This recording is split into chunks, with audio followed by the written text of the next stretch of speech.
The Adventures of Tom Sawyer. By Mark Twain. Chapter 35. Conclusion.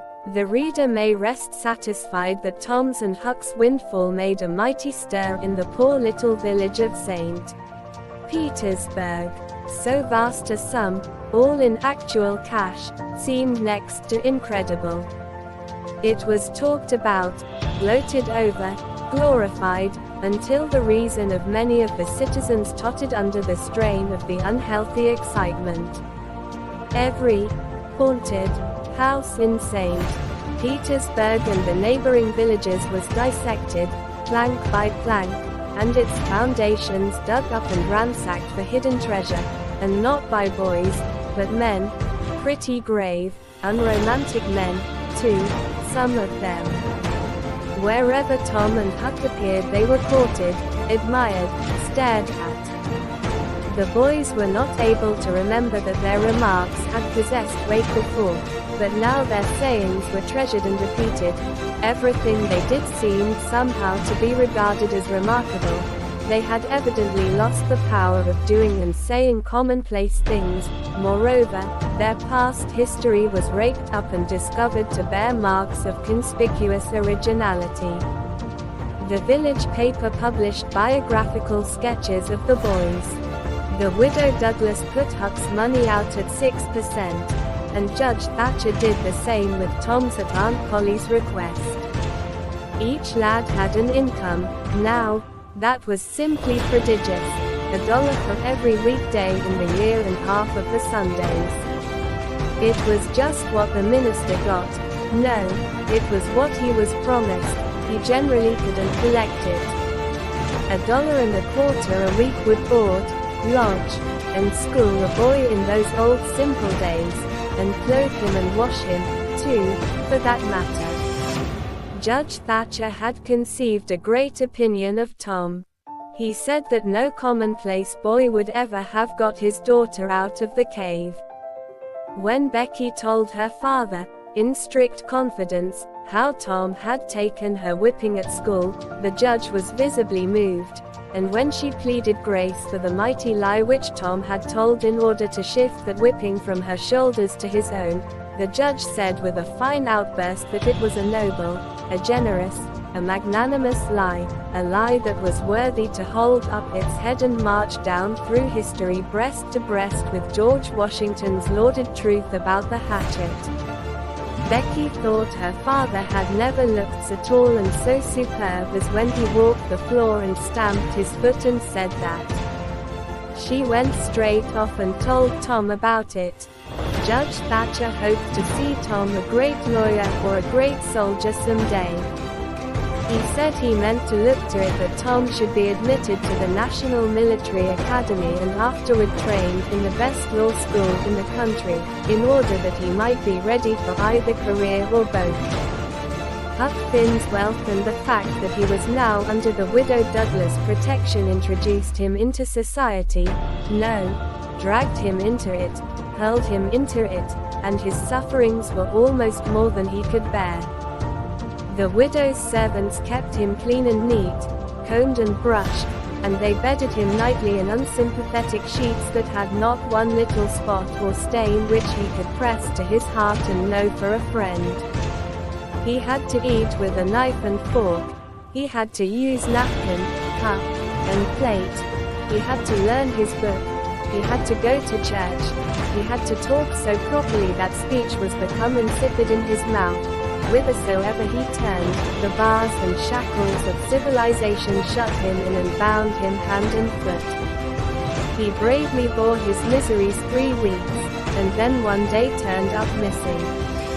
For 48 hours the widow hunted for him everywhere in great distress. The public were profoundly concerned. They searched high and low. They dragged the river for his body. Early the 3rd morning Tom Sawyer wisely went poking among some old empty hogsheads down behind the abandoned slaughterhouse, and in one of them he found the refugee. Huck had slept there. He had just breakfasted upon some stolen odds and ends of food, and was lying off, now, in comfort, with his pipe. He was unkempt, uncombed, and clad in the same old ruin of rags that had made him picturesque in the days when he was free and happy. Tom rooted him out, told him the trouble he had been causing, and urged him to go home. Huck's face lost its tranquil content, and took a melancholy cast. He said, "Don't talk about it, Tom.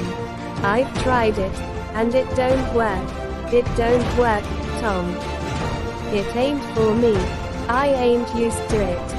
The widow's good to me, and friendly, but I can't stand them ways. She makes me get up just at the same time every morning. She makes me wash, they comb me all to thunder. She won't let me sleep in the woodshed. I got to wear them blamed clothes that just smothers me, Tom. They don't seem to any get through, somehow, and they're so rotten nice that I can't set down, nor lay down, nor roll around anywheres. I hain't slid on a cellar door for, well, it has to be years. I got to go to church and sweat. I hate them ornery sermons. I can't catch a fly in there, I can't chaw. I got to wear shoes all Sunday. The widow eats by a bell. She goes to bed by a bell. She gets up by a bell. Everything's so awful regular a body can't stand it. Well, everybody does that way, Huck. Tom. It don't make no difference. I ain't everybody, and I can't stand it. It's awful to be tied up so. And grub comes too easy. I don't take no interest in victuals, that way. I got to ask to go a fishing. I got to ask to go in a swimming. Derned if I hain't got to ask to do everything. Well, I'd got to talk so nice it wasn't no comfort. I'd got to go up in the attic and rip out a while, every day, to get a taste in my mouth, or I'd a died, Tom. The widow wouldn't let me smoke. She wouldn't let me yell. She wouldn't let me gape, nor stretch, nor scratch, before folks. Then with a spasm of special irritation and injury, and Dad fetch it, she prayed all the time. I never see such a woman. I had to shove, Tom. I just had to. And besides, that school's going to open, and I'd a had to go to it. Well, I wouldn't stand that, Tom. Looky here, Tom. Being rich ain't what it's cracked up to be. It's just worry, and sweat, and a wishing you was dead all the time. Now these clothes suits me, and this barrel suits me, and I ain't ever going to shake anymore. Tom, I wouldn't ever got into all this trouble if it hadn't been for that money. Now you just take my share of it along with your own, and give me a 10-center sometimes, not many times, because I don't give a darn for a thing. Out it's tolerable hard to get, and you go and beg off for me with the widow. Oh. Huck. You know I can't do that. Tain't fair. And besides, if you'll try this thing just a while longer, you'll come to like it. Like it? Yes. The way I'd like a hot stove if I was to set on it long enough. No, Tom. I won't be rich, and I won't live in 'em cussed smothery houses. I like the woods, and the river, and hogsheads, and I'll stick to too. Blame it all. Just as we've got guns, and a cave, and all just fixed to rob, here this darn foolishness has got to come up and spoil it all. Tom saw his opportunity. Looky here, Huck. Being rich ain't going to keep me back from turning robber. No. Oh. Good licks. Are you in real deadwood earnest, Tom? Just as dead earnest as I'm sitting here. But Huck, we can't let you into the gang if you ain't respectable, you know. Huck's joy was quenched. Can't let me in, Tom. Didn't you let me go for a pirate? Yes. But that's different. A robber is more heightened than what a pirate is, as a general thing.